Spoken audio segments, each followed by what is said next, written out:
Hello students, welcome to Enrich Minds YouTube channel. I am Preksha Jain here with the last chapter of class 6th history NCERT. The chapter name is buildings, paintings and books. So ये जो chapter 11 है इसमें हमें buildings जो monuments हैं या फिर स्तूप है उनके बारे में, पेंटिंग्स जो कि पास्ट में बनी हुई हैं या फिर जो भी बुक्स लिखी गई हैं उनके बारे में देखने को मिलेगा. सो स्टार्ट करते हैं हम chapter buildings, painting and books. So मारुतसामी एंड द आयरन पिलर. तो ये जो मारुतसामी है वो बहुत ज्यादा एक्साइटेड था. His brother has propelled his wheelchair all along the dusty stony path past the towering Qutub Minar and up the metal ramp. He had been through, but now he was here in front of the famous iron pillar. It was an unforgettable experience. तो मारुतसामी क्या है, वो properly नहीं walk कर पाता है, properly नहीं चल पाता है. तो उसका ब्रदर उसको व्हीलचेयर पे बिठा के पूरे डस्टी स्टोनी पाथ जो है एंड पास टॉरिंग देखी उसने कुतुब मीनार की, वहां पर के पास जो मेटल लैंप है वो देखने के लिए. एंड ये भी बोला गया था कि now he was here and famous जो आयरन पिलर है उसको देखना बहुत ही ज्यादा अनफॉरगेटेबल एक्सपीरियंस था. तो अभी क्या आयरन पिलर है इसको हम देख लेते हैं कि इतना क्यों अनफॉरगेटेबल था इसको देखना. The iron pillar at Mehrauli Delhi. कहाँ पर है ये? मेहरौली दिल्ली में है. Is a remarkable example of the skill of Indian craft person. It is made up of 7.2 metre high and weighs over 3 tons and it was made about 1500 years ago.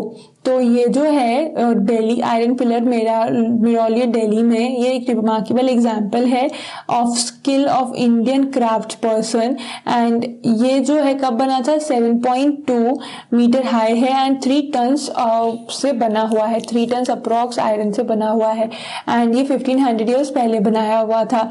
We knew the date because there is an inscription on the pillar mentioning a ruler named dynasty who probably belong to the Gupta dynasty.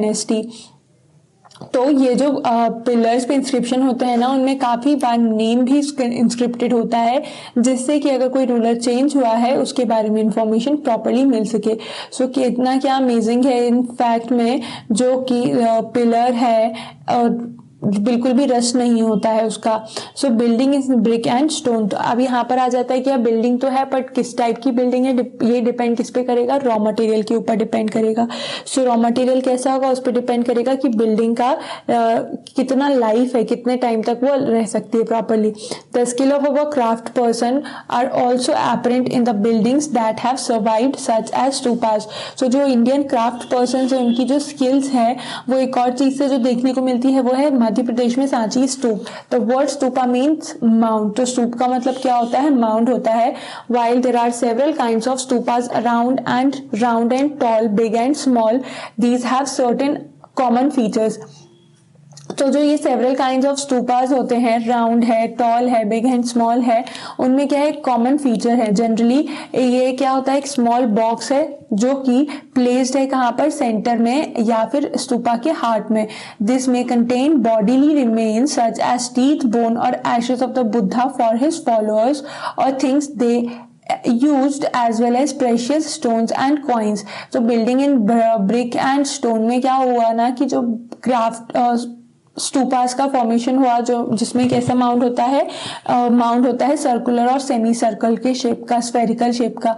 जबकि जो दूसरे several types के stupas होते हैं उनमें round and tall and big और small sized हो सकते हैं स्तूप. एंड इसमें सर्टेन कॉमन फीचर्स भी होते हैं जो कि जनरली है कि स्मॉल बॉक्स अगर प्लेस कर दिया जाए इस हार्ट के सेंटर में और स्तूपा के हार्ट के सेंटर में, सो फिर उसमें क्या हो जाएगा? बॉडीली रिमेन्स जो है बॉक्स में अगर उसको स्मॉल बॉक्स को प्लेस करते हैं इस हार्ट के सेंटर पे तो इसमें जो बॉडीली रिमेन्स होते हैं जैसे कि टीथ हुआ, बोन हेयर, एशेस है बुद्धा के और उनके फॉलोअर्स के, तो या फिर जो थिंग्स होती हैं जो भी यूज करते हैं as well as precious stones and coins जो हैं वो भी यूज हो सकते हैं. सो आगे कंटिन्यू देखते हैं क्या है. This box known as a relic casket which relic cascade was covered with earth.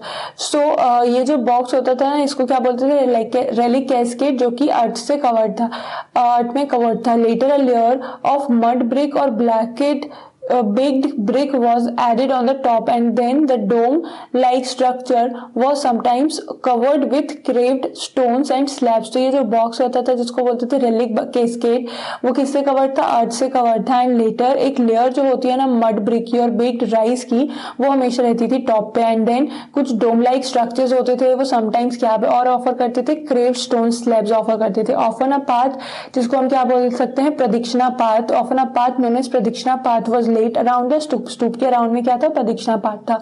This was surrounded with railings. Entrance to the path was through gateways. तो ये जो क्या था, पाथ ना रेलिंग से सराउंडेड था, एंड पाथ का जो एंट्रेंस था वो गेटवेज की तरफ से था. Devotees walked around the stupas in a clockwise direction as a mark of devotion.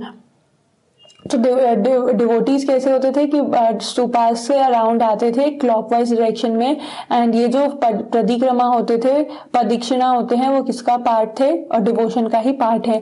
Both railings and gateways were often decorated with the sculptures. And railings और गेटवेज जो होते थे ना, वो प्रॉपरली स्कल्पचर से डेकोरेटेड हैं.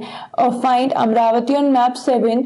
This was a place where a magnificent stupa once existed. तो Amaravati map 7 में आप फाइंड आउट करोगे, जो पेज नंबर 105 पे दिया हुआ है. ये जो अमरावती है बहुत इंपॉर्टेंट प्लेस है, मैग्निफिशिएंट प्लेस, स्तूप है जो कि कभी भी एग्जिस्ट हुआ है. Many of the stone cravings for decorating the stupa were made about 2000 years ago.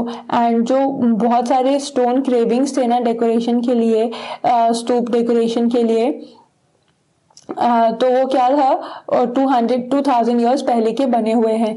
Other buildings were hollowed out of rocks to made artificial caves. And काफ़ी सारी बिल्डिंग्स जो थी उनको खाली करवा लिया था, एंड उनमें ही आर्टिफिशियल केव्स बनाए गए हैं. Some of these were very elaborately decorated with sculptures and painted walls. And उनमें से कुछ केव्स क्या है, बहुत ज़्यादा ब्यूटीफुल हैं, पेंटेड वॉल्स हैं, स्कल्पचर्स हैं एंड डेकोरेशन है.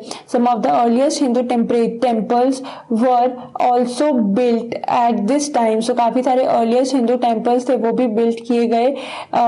एंड इसके साथ साथ विष्णु, शिवा, दुर्गा एंड जो अदर गॉडेसेस होते थे वो भी वर्शिप किए जाते थे श्रीन्स में. जो मोस्ट इम्पॉर्टेंट पार्ट है टेम्पल का, वो temple was the room known as the garbhagriha, where the image of the chief deity was placed. तो गर्भगृह में क्या होता था, जो चीफ गॉड है, गॉडेसेस है, सिर्फ उनकी ही पिक्चर होती थी. एंड बाकी के सारे जो चीफ डाइटी हैं वह मोस्टली वही प्लेस किया भी जाता था. It was here that priest performed religious rituals and devotees offered worship to the deity. यहाँ पर जो प्रीस्ट होते थे वो परफॉर्म करते थे एंड रिचुअल्स को, एंड जो डिवोटी होते थे वो सिर्फ वर्शिप पे ही ध्यान देते थे, वर्शिप ऑफ डाइटी पे. अब यहाँ पर जो फिगर्स है इस पेज पे वो हम देख लेते हैं. फर्स्ट है आयरन पिलर का, जो कि सिचुएटेड है दिल्ली में. Then this is the figure of Sanchi stupa, and it is a sculpture from the Amravati which is showing the two sides. Clear. So अब यहाँ पर जो था ब्रिक एंड स्टोन से बिल्डिंग कंस्ट्रक्ट हुई, पर वो बिल्डिंग में भी क्या रहा कि कोई रूलर आया या फिर कोई और पर्सन, जिसकी वजह से वो बिल्डिंग फर्दर नहीं रह पाई. Often as at Bhitargaon, a tower known as Shikara was built on the top of the गर्भगृह to mark this out as a sacred place. So जो भितरगांव था वहाँ पर क्या किया था कि जो गर्भगृह था उसके टॉप पे एक शिखर टाइप का स्ट्रक्चर बनाया हुआ था, जिससे कि ये शो हो सके कि ये जो है वो होली प्लेस और सेक्रेड प्लेस है. Building shikharas required colourful planning, careful planning. And जो बिल्डिंग्स की शिखर होती थी वो क्योंकि थोड़ा सा हाइट पे होती थी, दैट इज वाई इसके लिए केयरफुल प्लानिंग की रिक्वायरमेंट होती है. Most temples also had a space known as the mandap. It was a hall where people could assemble. And बहुत सारे temples में मंडप एक place होती थी जहाँ पर कि लोगों की assembly हुआ करती थी.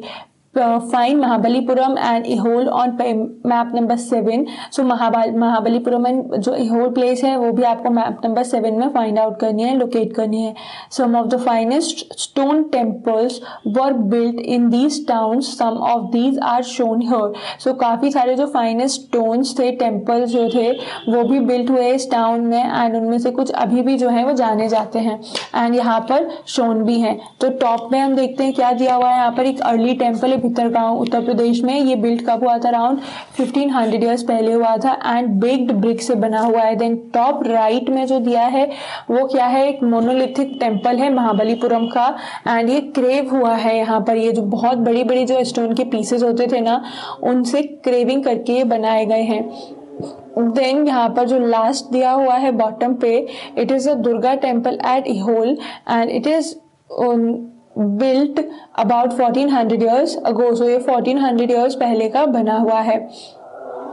देन आते हैं हम नेक्स्ट टॉपिक पे, how were stupas and temple built. तो अभी तक तो हमने देखा कि कैसे ये जो किंग एंड रूलर्स थे वो वर्क कर रहे थे एंड कहाँ उनके पास कितना जो टेम्पल्स के बारे में कुछ इन्फॉर्मेशन थी। अब ये बिल्ट कैसे हुए हैं टेम्पल्स, इसके बारे में इन्फॉर्मेशन यहाँ पर हमें मिलेगी। There were several stages in building a stupa or a temple. जो टेम्पल या अगर स्तूपा दोनों ही बिल्ड करना है तो कुछ स्टेप्स और स्टेजेस इन्वॉल्व होती हैं। यूजुअली किंग्स और queen decide to build these as it was an expensive affair. तो यूजुअली जो किंग्स और क्वींस होते थे वो क्या बिल्ड कर लेते थे? वो उन्होंने क्या किया? बिल्ड करने का स्टार्ट किया, क्योंकि ये बहुत ज़्यादा एक्सपेंसिव हो जाता था कि टेम्पल्स एंड स्तूपास को बिल्ड करना। First good quantity of stone had to be found, quarried and transport to be placed that was often carefully chosen for a new building. So जो फर्स्ट गुड क्वालिटी होती है stone की वो क्या मिली कि क्वारीड and जो transported होता है न्यू प्लेस पर हो जाता है ना, that was often carefully chosen for the new building. वो न्यू बिल्डिंग के लिए चूज किया गया। Here these rough blocks of stone had to be shaped and carved into pillars. तो जो न्यू रफ ब्लॉक्स होते थे स्टोन के, उनको क्रेव करके न्यू पिलर्स में कन्वर्ट किया and panels for wall, floors and ceilings. And इसके अलावा पैनल्स जो होते थे वॉल्स के, फ्लोर्स के एंड सीलिंग्स के लिए भी। And then these had to be placed in precisely in the right position and इसके साथ साथ उनको precisely भी प्लेस किया जाता था right positions में। देन यहाँ पर जो लेफ्ट में दिया हुआ है फिगर वो एक जैन मोनेस्ट्री है उड़ीसा में। एक 2 स्टोरी बिल्डिंग है एंड इसको भी क्रेव करके बनाया हुआ है रॉक सरफेस में। एंड यहाँ पर अगर आप नोटिस करोगे सो एंट्रेंस जो है रूम में, जैन मॉन्क यहाँ पर रहते थे एंड मेडिटेट करते थे इन रूम्स में। And in what with the cave shown here are different from the illustration on page number 14। So page number 14 पे भी केव्स दी हुई हैं। सो वो नेचुरल केव्स है, दैट मीन्स नेचुरल ये भी है बट यहाँ पर क्रेविंग करके एक शेप दे दिया गया है, बट वहां पर केव्स में ऐसा कुछ भी नहीं है। एंड ये बॉटम पे जो दिया हुआ है वो नेशनल म्यूजियम न्यू दिल्ली का एक स्कल्पचर है एंड इसको देख के ये क्लियरली समझ आता है कि एंशिएंट टाइम पे जो क्रेविंग्स वॉल पे डायरेक्टली भी की जाती थी। देन हियर जो स्तूपास एंड टेम्पल्स बिल्ड हुए हैं उस पॉइंट को हम कंटिन्यू करते हैं। Kings and queen probably spent money from their treasury to pay the craft person who worked to build these splendid structures। तो king and queen जो होते थे ना प्रोबेबली मनी स्पेंड करते थे किस चीज पे? अपनी ट्रेजरी से क्राफ्ट पर्सन्स को पे करने के लिए, क्योंकि ये क्राफ्ट पर्सन्स बहुत ही स्प्लेंडेड स्ट्रक्चर्स बनाते थे। Besides when devotees came to visit the temple or the stupas they often bought gifts which were used to decorate the buildings। सो इन सब के अलावा जब डिवोटीज होते थे वो भी विजिट करने के लिए आते थे टेम्पल में और स्तूपास में, वेरी ऑफन वो गिफ्ट्स भी बॉट करते थे जो कि यूज की जाती थी कहाँ पर? किस चीज के लिए? बिल्डिंग्स डेकोरेट करने के लिए। फॉर एग्जाम्पल एक जो एसोसिएशन होता है आइवरी वर्कर्स का, it paid for one of the beautiful gateways at Sanchi. जो एसोसिएशन था ना आइवरी वर्कर्स का, उन्होंने सांची का एक ब्यूटीफुल गेटवे जो था उसको बनाया एंड उसके लिए पे किया। Among the others who paid for decorations were merchants, farmers, garland makers, perfume smith and hundred of men and women। and इसके अलावा और भी काफी सारे लोग थे, जैसे merchants थे, garland makers थे, perfumers थे and जो normal men and women थे उन्होंने भी पे किया and who were known only by their names which were inscribed on the pillar railings and walls। so फिर because वो participate करते थे इसीलिए फिर उनका नेम क्या किया जाता था? इंस्क्राइब किया जाता था वॉल्स में। so when you get a chance to visit any of these buildings remember how several hundred of people probably work to construct and decorate them। so इसीलिए अगर आपको कभी चांस मिले जाने का, जो पिलर्स पे देखना कि कितने स्मॉल और माइन्यूट लेटर्स में कोई भी इंफॉर्मेशन लिखी हुई है। देन आता है क्या? पेंटिंग के बारे में कि बिल्डिंग्स, पेंटिंग्स एंड बुक्स तीनों ही अराइज हुए हैं। तो अब आता है क्या? नंबर पेंटिंग्स का। Find Ajanta on map 7। So again अब आपको मैप 7 में जितनी भी लोकेशंस दी हुई हैं वो फाइंड आउट करना था, एंड उसमें एक और एंट्री बढ़ गया है, अजंता फाइंड आउट करना है। This is a place where several caves were hollowed out of the hills over centuries. तो ये अजंता जो एक ऐसी प्लेस है जहाँ पर बहुत सारी केव्स जो हैं वो हिल्स में से बनी हुई हैं। Most of these were monasteries for Buddhist monk and some of them were decorated with the paintings। कुछ जो है वो बुद्धिस्ट मॉन्क्स के लिए बनाई गई एंड कुछ जो है वो पेंटिंग से भी डेकोरेट की हुई हैं फॉर टूरिस्ट अट्रैक्शन। और आर सम एग्जाम्पल्स, इनमें से कुछ एग्जाम्पल्स दिए हुए हैं यहाँ पर। As the caves are dark inside, most of these paintings were done in the light of torches. तो ये जो केव्स होती हैं अंदर से डार्क होती है, वहां पर लाइट सप्लाई तो होती नहीं है, दैट इज वाई टॉर्च की लाइट में ही ये क्रेविंग्स की गई हैं। The colour which are vivid even after 1500 years were made of plant and mineral. तो अब ये जो कलर इतना डिफरेंट रहता है वो क्यों होता है? क्योंकि स्टोन्स में मिनरल्स होते हैं एंड प्लांट्स भी वहां पर आसपास होते हैं, तो उससे कलर आ जाता है। The artist who created these splendid works of art remain unknown. And जिस आर्टिस्ट ने ये अननोन वर्क बनाया हुआ है, ये स्प्लेंडेड वर्क किया है, वो अभी भी क्या है? अननोन है। तो ये फिगर्स में दी हुई है अजंता से पेंटिंग्स, अजंता केव्स से जो है ये पेंटिंग्स के फिगर्स हैं। अब पेंटिंग्स भी हो गई कि पेंटिंग्स बनाने वाले आर्टिस्ट थे, उनको हैवी पे किया जाता था। कितने टाइम पहले ये पेंटिंग्स की जो आर्ट है वो प्रॉपरली डेवलप हुई। एंड जो स्प्लेंडेड वर्क होता है आर्ट का वो अभी भी क्या है? अननोन है। जो भी आर्टिस्ट उन्हें बताते हैं, तो काफी सारे आर्टिस्ट के बारे में इंफॉर्मेशन नहीं होती है। तो पेंटिंग्स भी हो गई, बिल्डिंग्स भी हो गए। अब आता है नंबर किसका? बुक्स का। So world of book, some of the best known epics were written during this period. तो काफी सारी जो बेस्ट एपिक्स हैं वो भी इस पीरियड के टाइम पे लिखी गई हैं। Epics are grand long compositions about heroic man and women and include stories about god. तो जो एपिक्स होते हैं वो ग्रैंड लॉन्ग कॉम्पोजिशंस हैं हीरोइक मैन एंड वुमेन के, एंड इसमें और क्या इंक्लूडेड है? Stories about the god are included in this. A famous Tamil epic Silappadikaram was composed by a poet named Ilango around 1800 years ago। एक फेमस तमिल एपिक है सिलापधिकारम and जो कि कंपोज की गई एक पोइट जिसका नेम है इलांगो। ये कब हुई है compose? Around 1800 years ago। It is the story of a merchant named कोवलन। तो ये किसकी स्टोरी है? एक कोवलन नेम का मर्चेंट है, उसकी स्टोरी है, जो कि पुहार में रहता था and he fell in love with a courtesan named Madhavi. तो वो किससे लव में आ जाता है? कर्टसियन जिसका नेम है Madhavi. Neglecting his wife Kannagi, तो वो अपनी वाइफ को निग्लेक्ट करता है जिसका नेम होता है Kannagi. Later he and Kannagi left Puhar and went to Madurai where he was wrongly accused of theft by the court jewelry of the Pandya king। So वो क्या करते हैं, जो यहाँ पर पर्सन है मर्चेंट है, वो अपनी वाइफ कन्नगी के साथ चला जाता है पुहर छोड़ के। कहाँ पर पहुंचता है? मदुरई। एंड वहां पर उसको बहुत ज्यादा एक्यूज किया जाता है थेफ्ट, चोरी के लिए। जो पांड्या का कोर्ट ज्वेलर होता है वो उसको अक्यूज करता है। The king sentenced Kovalan to death and then ये जो मर्चेंट कोवलन होता है, किंग उसको डेथ सेंटेंस कर देता है, डेथ के पनिशमेंट दे देता है। Kannagi who still loved him was full of grief and anger at this justice. So जो कन्नगी उसकी वाइफ होती है वो अभी भी उसे अपना हस्बैंड मानती है एंड बहुत ज्यादा गुस्से में आ जाती है एंड इनजस्टिस फील करने लगती है। एंड फिर वो पूरा जो सिटी है मदुरई उसको डिस्ट्रॉय करने लगती है, स्टार्ट कर देती है वो। अब एक और तमिल एपिक है Manimekalai, was composed by Sattanar around 1400 years ago।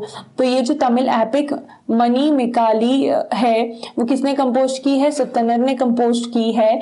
ये स्टोरी क्या डिस्क्राइब कर रही है? एक डॉटर होती है जो कोवलन एंड माधवी की। तो माधवी जो थी वाइफ कौन था उसका? कोवलन की वाइफ थी कन्नगी, जिसके साथ जो मदुरई जाता है एंड फिर ये कन्नगी क्या करती है? मदुरई को डिस्ट्रॉय करने लगती है। बट ये जो नेक्स्ट स्टोरी है तमिल एपिक वो मनी मिकलई एंड की जो ये स्टोरी है वो किसने कंपोज की है? सतनार ने कंपोज की है एंड ये कोवलन की डॉटर एंड माधवी की स्टोरी है। These beautiful compositions were lost to scholars for many centuries. तो ये जो ब्यूटिफुल कॉम्पोजिशन है वो कुछ स्कॉलर्स सेंचुरीज पहले ही लॉस्ट हो चुकी हैं। Till their manuscripts were rediscovered around 100 years ago, and उसकी जो रीडिस्कवरी हुई है वो कुछ 100 years पहले हुई है। The writers such as Kalidasa about whom you read in chapter 10 wrote in Sanskrit, and Kalidasa जो है उन्होंने अपनी पोएम्स किस में लिखी, संस्कृत लैंग्वेज में उन्होंने अपनी पोएम्स लिखी थी। बाकी काफी सारे जो पोएट्स थे वो डिफरेंट और लैंग्वेज में लिखे थे, बट कालिदास ने मोस्टली जो पोएम्स है वो संस्कृत में लिखी थी। नेक्स्ट टॉपिक है recording and preserving old stories. तो जो ओल्ड स्टोरीज रिकॉर्ड की हुई हैं या प्रिजर्व की हुई हैं, तो जिससे हमें अभी इंफॉर्मेशन मिलती है, एंड ये जितना भी इंफॉर्मेशन मिला है ये किसी ना किसी मैन्युस्क्रिप्ट एंड बुक से ही मिला हुआ है।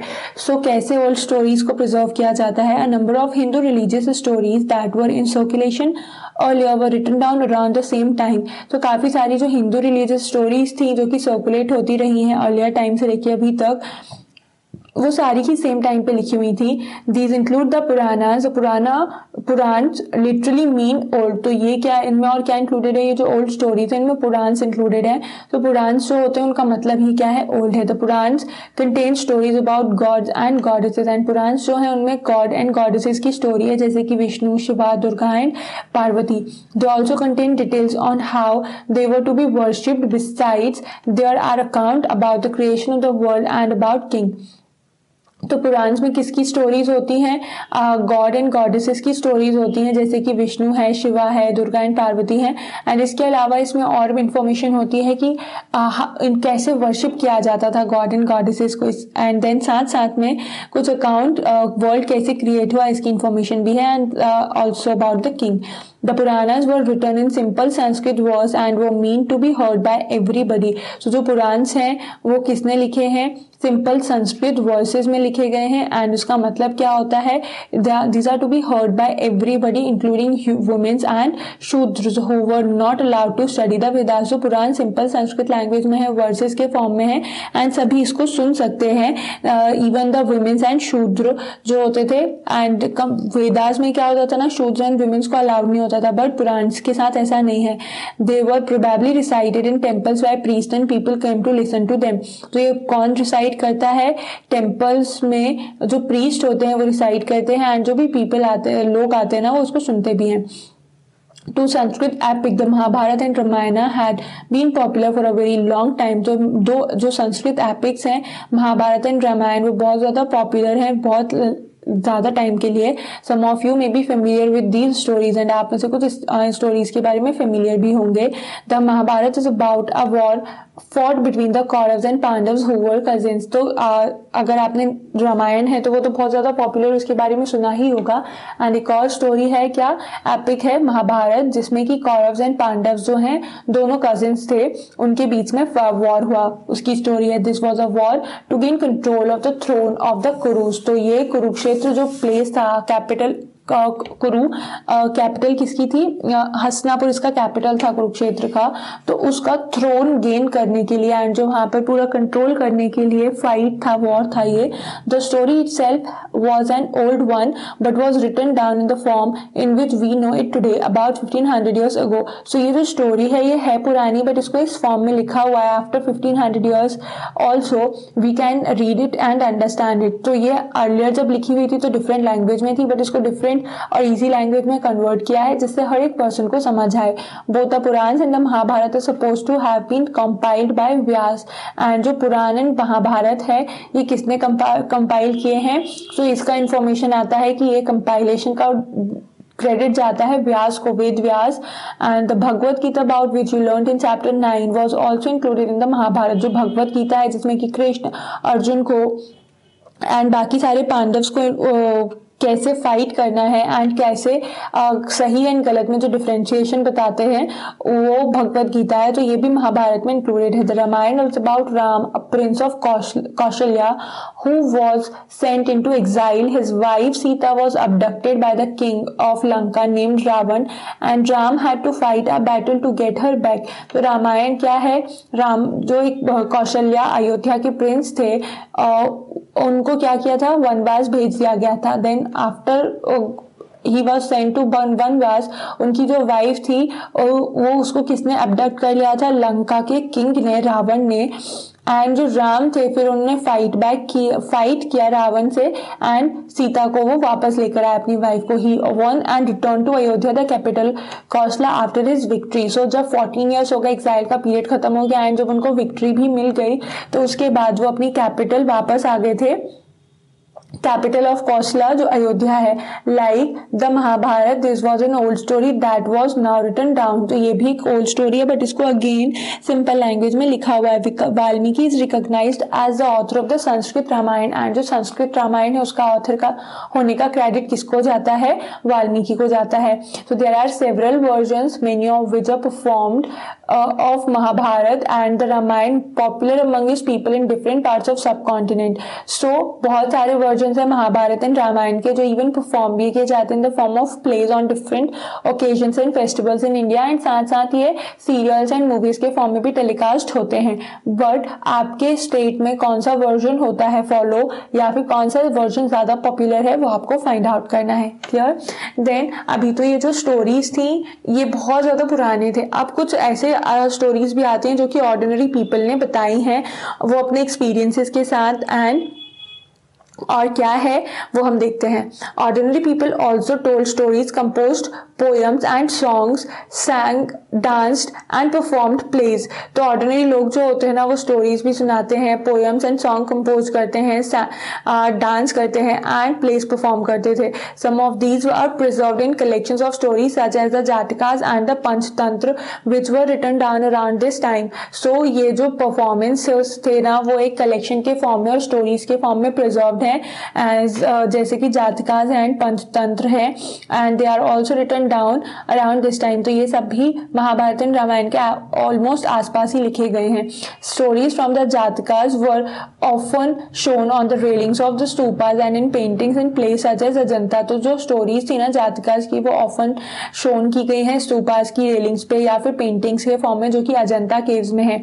यहाँ पर अगेन एक स्टोरी दी हुई है। सो ये स्टोरी जो है मंकी किंग की, तो आपको ये स्टोरी रीड करना है। बहुत सारे बार अलग अलग चैप्टर्स में हमने देखा कि स्टोरीज आए हैं तो आप आई होप कि आप ये रीड करते होंगे क्योंकि स्टोरी रीडिंग और बुक रीडिंग की हैबिट तो वैसे भी होना चाहिए ना। तो ये स्टोरीज आपको ही रीड करना है। बहुत ज्यादा रिलेवेंट नहीं है क्योंकि हमारे सिलेबस में या फिर जो क्वेश्चन आंसर्स आते हैं उसमें पार्ट नहीं है, उस टाइम का स्टोरी है। बट यहाँ पर अगर कोई भी फैक्ट्स और फिगर्स आते हैं जैसे अभी यहाँ पर ये कॉइन जो है या फिर जो स्कल्पचर है इसके बारे में इंफॉर्मेशन दी हुई है, सो ये स्टोरी आपको पढ़ना ही पढ़ना है। क्लियर? फिर उसके बाद नेक्स्ट टॉपिक आता है राइटिंग्स और राइटिंग बुक्स ऑन साइंस। तो अभी तक तो हम ये देख रहे थे कि ये जो एपिकल माइथोलॉजिकल स्टोरीज ही थी, अब साइंस या फिर एजुकेशन पे जो बुक्स आई हैं उसके बारे में है। क्योंकि इस चैप्टर में हम बिल्डिंग्स, पेंटिंग्स एंड बुक्स के बारे में पढ़ रहे हैं तो हम बुक्स भी जो है ना वो सारी टाइप की बुक के बारे में पढ़ेंगे। ऐसा नहीं है कि सिर्फ हम जो रिलीजियस बुक है वो है, यहाँ पर साइंस एंड मैथमेटिक्स से रिलेटेड और जो एजुकेशन से रिलेटेड बुक्स है उनके बारे में दिया हुआ है। This was also the time when Aryabhata a mathematician and astronomer wrote a book in Sanskrit known as Aryabhatiyam. तो आर्यभट्ट ने जो कि एक मैथमेटिशियन एंड एस्ट्रोनॉमर थे, जीरो की डिस्कवरी जिसने की है, उन्होंने एक बुक लिखी थी Aryabhatiyam. He stated that day and night were caused by the rotation of the earth on its axis even though it seems as if the sun is rising and setting every day. So अभी तक हमारा believe क्या होता था, मतलब may be possible कि आपको अभी 6th क्लास में आके ये चीज क्लियर हो गई होगी, बट स्टार्टिंग में क्या होता था, वी बिलीव कि सन जो है वो राइज हो रहा है एंड सेट हो रहा है, बट ऐसा नहीं होता है। सन की पोजीशन फिक्स है, अर्थ का जो मूवमेंट है वो चेंज हो रहा है। अर्थ अपनी एक्सिस पे मूव करती है 24/7, परमानेंटली अर्थ मूव कर रही होती है। सो अर्थ जब मूव करती है ना तो दैट इज वाई हमें सन राइज होता हुआ एंड सेट होता हुआ दिखाई देता है। But it is not so कि अर्थ सन जो है वो मूव कर रहा है, सन की पोजीशन नहीं चेंज हो रही है, अर्थ की पोजीशन चेंज हो रही है। So that is why with respect to earth sun की पोजीशन चेंज दिखती है।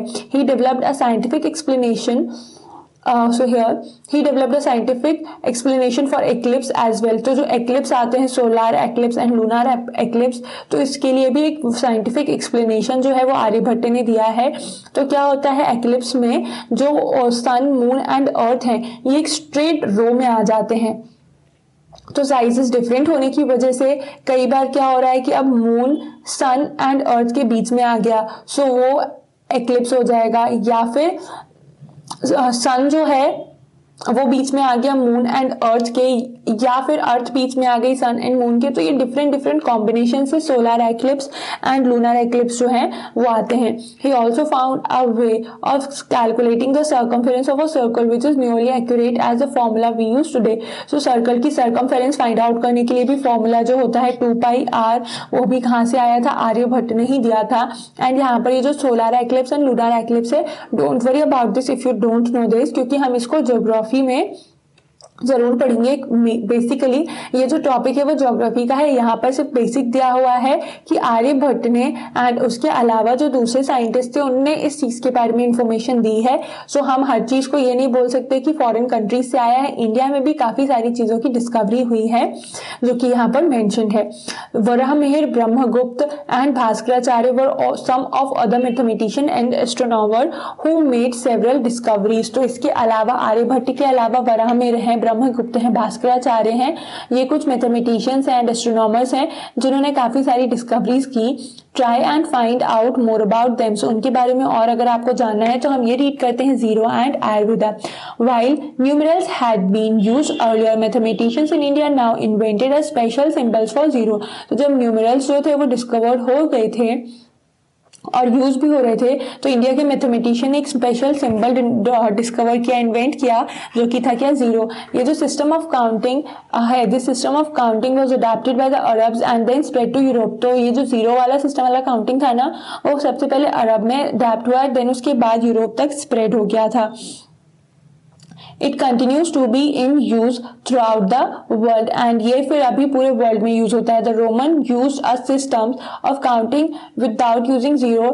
Try and find out more about it। तो रोमन जो होता है ना, रोमन नंबर्स होते हैं, वो कहाँ पर किसने यूज किए थे, वो रोमन्स ने यूज किए थे। एंड इस सिस्टम में जीरो नहीं होता है। एंड इसके अलावा और रोमन नंबर्स जो होते हैं वो कैसे लिखे जाते हैं, क्या क्या साइन यूज करके, I, V, X, C, L, generally ये जो लेटर्स हैं वो यूज करके रोमन नंबर्स को लिखा जाता है, एक्सेट्रा। M भी होता है यहाँ पर, क्लियर। उसके बाद आता है क्या, Ayurveda. Ayurveda is a small well known system of health sciences that was developed in ancient India. तो आयुर्वेद जो है इंडिया में डेवलप हुई, ये हेल्थ साइंसेज का एक सिस्टम है। The two famous practitioner of Ayurveda in ancient India were Charak, first and second century में थे, एंड सुश्रुत जो थे वो फोर्थ सेंचुरी में थे। Charak Samhita written by Charak is remarkable book on medicine. तो चरक ने कौन सी बुक लिखी थी, चरक संहिता, एंड इसमें किस चीज की इंफॉर्मेशन है, मेडिसिन के बारे में है। इन ट्रीटीज सुश्रुत संहिता, तो सुश्रुत ने कौन सी बुक लिखी थी, सुश्रुत संहिता लिखी थी, एंड उसमें उन्होंने एलैबोरेट किया था सर्जिकल प्रोसीजर्स के बारे में। सो बुक्स के अगर इंफॉर्मेशन आती है तो इंडिया में साइंस का डेवलपमेंट जब हुआ है, जो बहुत सारे एंशिएंट इंडियन साइंटिस्ट ने मैथमेटिक्स एंड साइंस और physics and chemistry also and astronomy में बहुत ज़्यादा कंट्रीब्यूशन प्रोवाइड किए हैं, जो कि हमें अभी भी देखने को मिलते हैं। अब आता है क्या, इस चैप्टर की रीडिंग हो गई है, अब हम देख लेते हैं इस चैप्टर के जो क्वेश्चन आंसर्स हैं उन पे। तो फर्स्ट क्वेश्चन आता है यहाँ पर मैच द कॉलम। तो फर्स्ट क्वेश्चन है यहाँ पर मैच द कॉलम। तो मैच द कॉलम में हम देखते हैं, कॉलम ए में है फर्स्ट स्तूपा। तो स्तूपा के सामने क्या आएगा यहाँ पर, माउंट, क्योंकि स्तूपा का जो टॉप पार्ट होता है, शिखर जो टेम्पल्स में भी आई थी, वो कैसा होता है, माउंट होता है, ठीक है। देन उसके बाद शिखर क्या है, टॉवर है। सो जनरली जो रिलीजियस प्लेसेस होते थे उनके ऊपर क्या बना देते थे, शिखर, जिससे आइडेंटिफाई हो पाए बिल्डिंग का टाइप। देन मंडप क्या होती थी, ये भी टेम्पल्स में एक प्लेस होती थी जहां पर लोग असेंबल कर पाए, तो ये आ जाएगा places in temples where people could assemble. Then garbhagriha होता था एक प्लेस जहां पर डाइटी या जो गॉड एंड गॉडेसेस को इंस्टॉल किया जाता था या फिर रखा जाता था। सो ये आ गया place where the image of the deity is installed. Then pradakshina path, जो एक सर्कुलर पाथ होता था स्तूप के अराउंड, जहां पर लोग बेयरफुट चलते थे एंड सर्कुलर राउंड कंप्लीट करते थे। देन आता है next fill in the blanks. Fill in the blanks में first is blank was a great astronomer. So great astronomer के अगर बात की जाए तो कौन आता है, इसमें किसका नेम आता है, आएगा नेम आर्यभट्ट का, क्लियर। सो फर्स्ट ब्लैंक में आ गया आपका आर्यभट्ट, जो कि एक ग्रेट एस्ट्रोनॉमर है, साथ साथ मैथमेटिशियन भी है। Second is stories about gods and goddesses are found in the. तो गॉड एंड गॉडेसेस की जो स्टोरी है वो कहाँ पर देखने को मिलती हैं, पुराण्स में देखने को मिलती हैं। देन उसके बाद आता है blank is recognised as the author of the Sanskrit Ramayana. Sanskrit Ramayana के ऑथर कौन है? So it is Valmiki. Clear? So third blank में आ गया क्या? Valmiki. Fourth is blank and blank are the two Tamil epics. तो दो तमिल एपिक्स के नेम हमने इस चैप्टर में देखे, क्या है? एक तो शिला पदिकरम एंड सेकेंड जो है, फर्स्ट क्या हो गया? Silappadikaram and then one is Mani मेकालाई।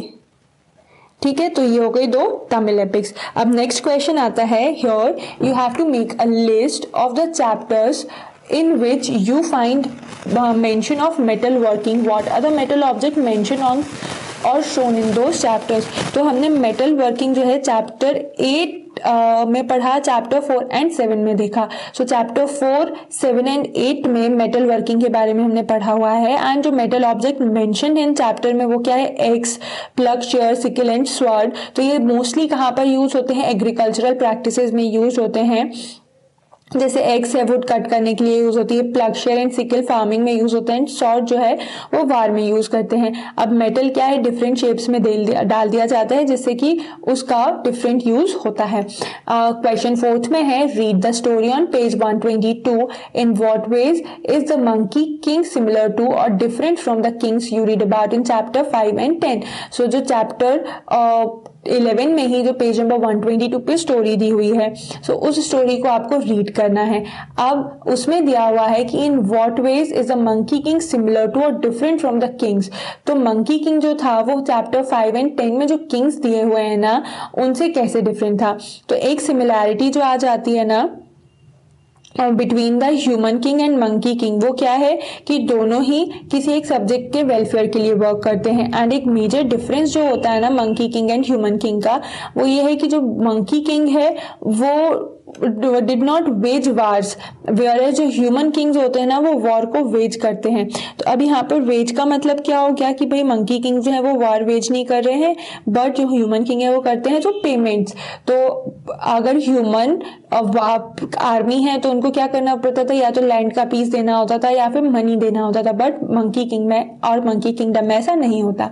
Then fifth आता है, find out more and tell a story from one of the epic. तो अब एक किसी एपिक से आपको स्टोरी जो है वो बताना है। तो बहुत सारी एपिक्स हैं और उन एपिक्स में बहुत सारी स्टोरीज हैं। सो ये आपको कोई भी स्टोरी जो आपको अच्छी लगे वो आपको रीड करना है और उसके बारे में एक्सप्लेन करना है। Then the question 6 is, list some steps that can be taken to make buildings and monuments accessible to different abled people. So क्या करना है? आपको लिस्ट बनानी है बिल्डिंग्स की एंड मॉन्यूमेंट्स की जो कि डिफरेंटली एबल्ड लोगों के लिए भी एक्सेसिबल हो, या फिर वहां पर ऐसा क्या होना चाहिए कि ये जो बिल्डिंग्स एंड मॉन्यूमेंट्स में डिफरेंटली एबल्ड लोग भी आ सके। सो रैंप का कंस्ट्रक्शन करा के, क्योंकि रैंप का कंस्ट्रक्शन होने से क्या होगा, जो व्हील चेयर है वो उसकी हेल्प से डिफरेंटली एबल्ड लोग जा सकते हैं। रेलिंग्स जो हैं वो साइड वॉल्स पे रखाए जाएं जैसे कि क्लाइंब करके कोई चढ़ सके स्टेयरकेसेस पे। एंड इसके अलावा प्रॉपर लाइटिंग होना चाहिए जिससे कि प्रॉपर विजन मिले।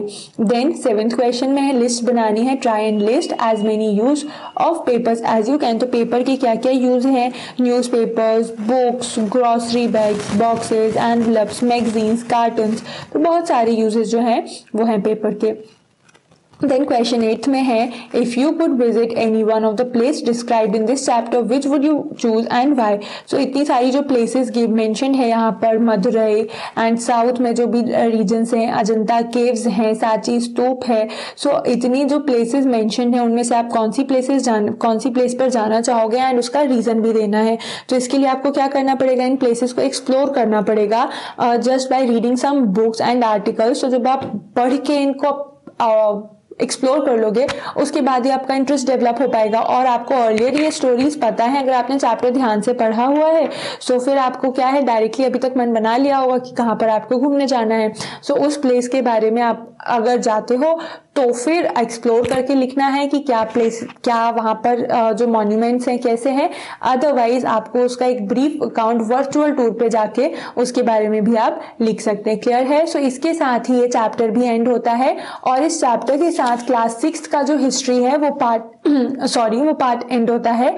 इसके बाद हम स्टार्ट करेंगे क्या, जो social science class 6 social science का सेकंड पार्ट है ज्योग्राफी। क्लियर है? सो तब तक आप ये जो चैप्टर है उसको कंप्लीट करें, क्वेश्चन आंसर्स को लिखें एंड इंपॉर्टेंट डेट्स जो हैं उसको प्रॉपरली नोट्स बनाएं। सो गुड लक एंड कोई भी अगर डाउट होता है तो वो आप कमेंट सेक्शन में ज़रूर पूछें। स्टोरीज जो मैंने आपको रीड करने के लिए बोला है, अगर स्टोरीज आपको नहीं समझ आते हैं तो उसके लिए भी मुझे बताएं, जिससे कि मैं सेपरेट वीडियो स्टोरीज का भी बना सकती हूँ, जिसमें सारे ही चैप्टर्स की जो स्टोरी हैं वो इंक्लूड हो जाएंगी। एंड जो बहुत बड़े बड़े स्टोरीज हैं, डिफिकल्ट लैंग्वेज नहीं है, इसीलिए आप उसको रीड करो, बट स्टिल कोई भी कंफ्यूजन हो, कुछ नहीं समझ आए तो वो कमेंट सेक्शन में पूछना है। So thank you so much for watching and अगर आपको ये अच्छा लगा है एंड तक अगर आप देख रहे हैं तो इस वीडियो को जरूर लाइक करें। Thank you so much.